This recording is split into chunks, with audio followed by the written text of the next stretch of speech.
Paz y bien, mis queridos hermanos. Soy el hermano Ariel de la comunidad monástica Esicasta. Hoy les voy a contar que hace un tiempo decidí emprender una terapia religiosa personal. ¿Y en qué consiste esta terapia religiosa personal? En tratar de comprender cuáles son los males, las dificultades que los cristianos vivimos en la modernidad. Porque ciertamente que si uno conversa con quienes profesan la fe cristiana,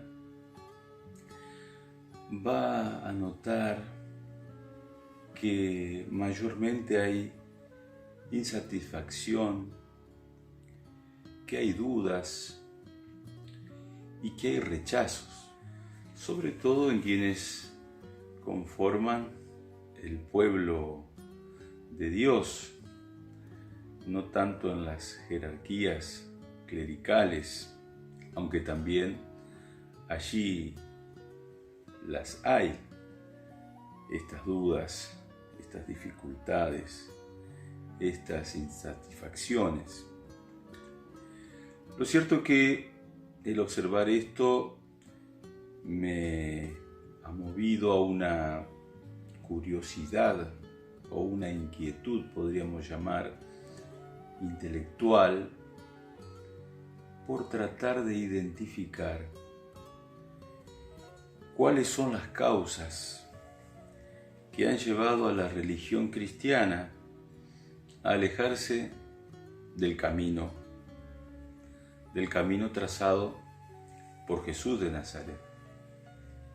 Y ciertamente, cuando digo el camino, a los primeros cristianos, antes de ser llamados cristianos, se les llamaban los seguidores del camino. La religión ha perdido prestigio en estos días, todas las religiones, y han generado cierta indiferencia en sus practicantes.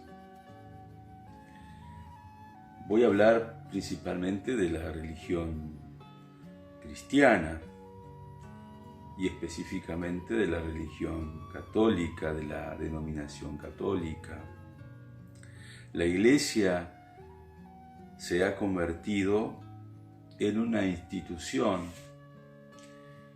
que podríamos denominar insignificante, no porque sea pequeña, sino que para muchos ya significa muy poco, y una institución que podríamos decir está en un periodo de caducidad.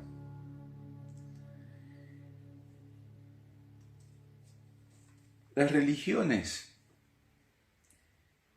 saben o tratan de decirnos, entre otras cosas, lo que Dios piensa. Porque de alguna manera manifiestan en sus preceptos, por ejemplo, cuál debe ser la moda femenina, cuál debe ser la comida, cuál debe ser la práctica sexual adecuada, la danza, la política. Las religiones dicen saber que Dios está en contra del divorcio, que está en contra del uso del preservativo, que no está buena la fecundación in vitro, que no están permitidas las prácticas homosexuales. Todo eso nos predican y nos dicen. Y lo dicen en el nombre de Dios. Y nos dicen que Dios piensa eso, de esas prácticas. La pregunta es, ¿cómo puede el hombre saber lo que Dios piensa? Si muchas veces ni siquiera sabemos qué pensamos nosotros mismos. Según los evangelios, por otra parte, Jesús de Nazaret no tenía idea de un Dios que se enojase, de un Dios agresivo, de un Dios que se ofendía por los pecados del hombre.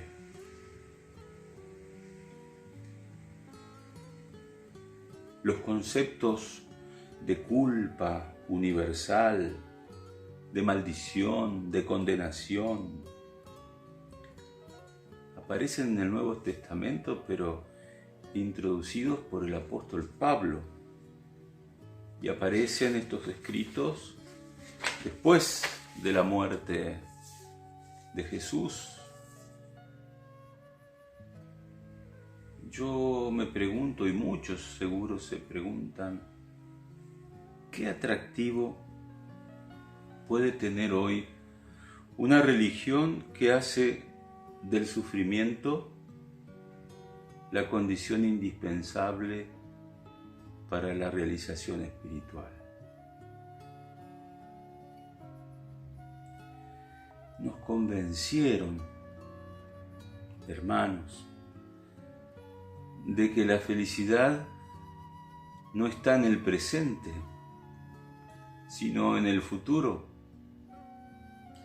Que la felicidad no está en esta tierra, sino que está en la otra vida, en el cielo, que Dios nos tiene reservado para después de morir.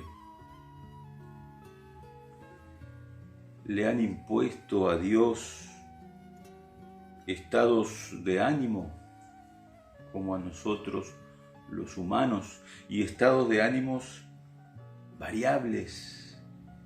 Y así nos encontramos con un Dios resentido, con un Dios rencoroso, con un Dios enojado.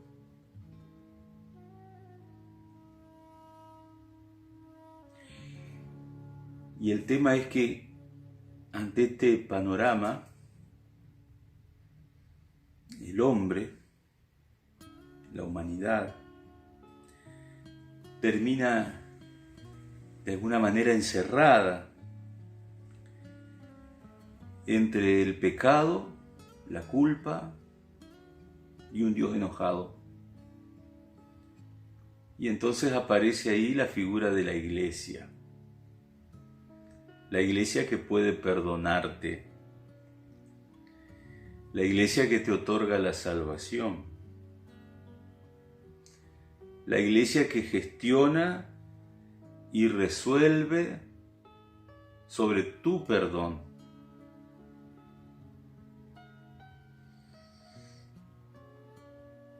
Uno podría pensar entonces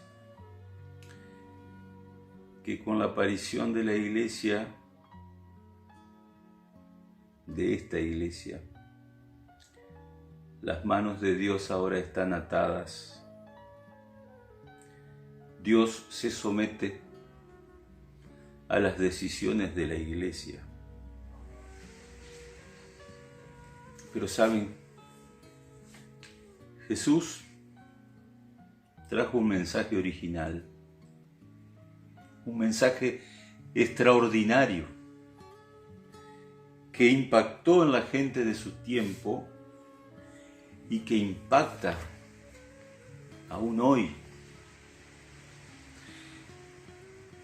La experiencia humana y espiritual de los primeros discípulos y admiradores de Jesús estaba llena de asombro estaba llena de fascinación por la personalidad del Maestro, por la armonía humana y espiritual que emanaba de la persona de Jesús, los valores que este hombre proponía, las ideas que tenía, el mensaje que proclamaba, mensaje que tenía el valor de una buena noticia a los pobres, a los oprimidos, a los desamparados, a las minorías. El mundo soñado por Jesús era un mundo, es un mundo que funciona por la energía del amor, no por la separación, por la exclusión, por el juzgar.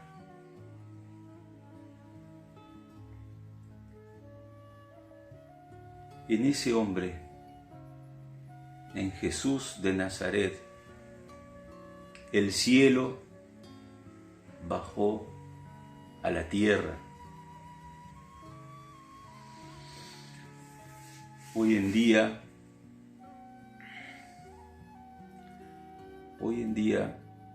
me siento mucho más a gusto en la compañía de Jesús que en compañía de la iglesia, aunque me duele decirlo. Me siento mucho más a gusto en la compañía de Jesús, que se manifiesta en todas partes y que se encarna en las profundidades de la materia que conforma todo el universo, toda esta realidad.